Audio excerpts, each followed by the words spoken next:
In the coming months, we expect to provide around $10 billion in additional economic support for Ukraine.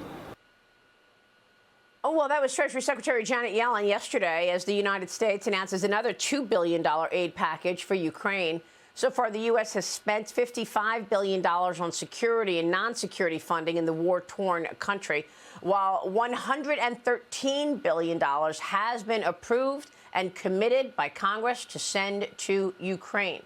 President Biden is set to meet virtually with G7 leaders and President Zelensky this morning, as today marks the one-year anniversary of Russia's invasion. Joining me right now is former military intelligence and former Army Special Ops Operations Manager Brett Velicovich. Brett, it's good to see you. You are also a Fox News contributor, and we're happy that you're on the show today.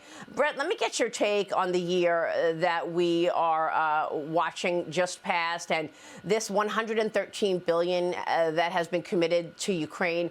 Your thoughts on that number and whether or not we know where the money has gone and to what kind of armament. Is it what Ukraine has asked for and wants? Yeah, it is. And they continue to ask for a variety of different defense weaponry, especially drone technology. We're seeing in this latest aid package a number of UAS, unmanned aerial vehicle systems being provided to Ukraine, which is one of the main things that they're using on the front lines of this war.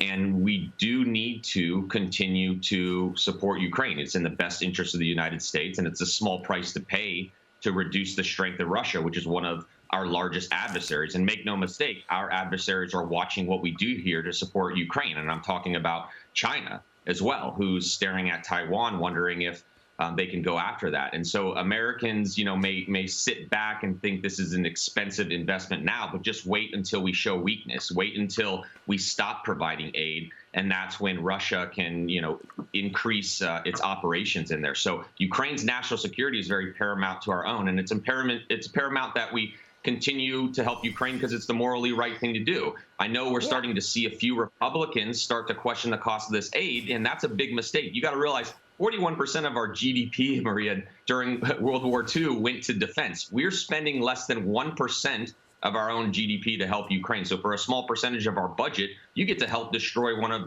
our top adversaries. Yeah, are we destroying them, though, Brett? I mean, the U.S. has announced new sanctions on Russia. The White House Press Secretary Karine Jean-Pierre laid out the details yesterday. Here's what she said. Watch. The United States will implement sweeping sanctions against key sectors that generate revenue for Putin, go after more Russian banks, Russia's defense and technology industry, and actors in third-party countries that are attempting to backfill and evade our sanctions. Brett, is this the right move? I mean, some people are questioning whether or not Russian oil is still flowing through, and is it getting to the United States? I mean, is that helping Russia with its war? Now you've got China claiming that it wants to seek an end to the war in Ukraine, calling for peace talks, Brett. China trying to be, the Switzerland here, or claims that it is. Are you buying it? No, I mean, make no mistake, China is very much at war with us. They're using Ukraine as a mechanism to target us a bit more. And they've been providing already non-lethal aid to Russia, and there's been talks of them starting to want to provide lethal aid. So they're looking at this as an opportunity to attack America. But I think, Maria, when you look at this one-year anniversary into the war, really Russia is no closer to achieving its goals of taking Ukraine. Putin had expected this special military operation to be lightning fast, but within weeks, they believed Ukraine would be under Russian control, but he had seriously underestimated Ukraine's capacity to resist and fight back, as well as the determination of Western nations who have continued to support Kyiv. So all this last year has really done for Putin is prove to the world how weak he is, how ill-equipped his army is. It's been a strategic blunder for him. He's lost over 200,000 of his own soldiers and every single day on the battlefield. That's just all we know about. I mean, I spent a lot of time on those front lines. And Russian, fathers and mothers have no idea how many of their sons have been lost because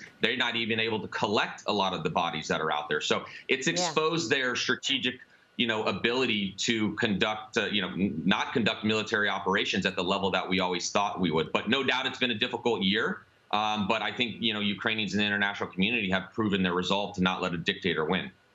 Oh, yeah, for sure. And, Brett, I agree with you on your sentiment around China. it's hard to believe as they continue to do things that they say that they're not. Brett, it's good to see you this morning. Thanks very much. Brett Velicovich joining us. Thank you, sir.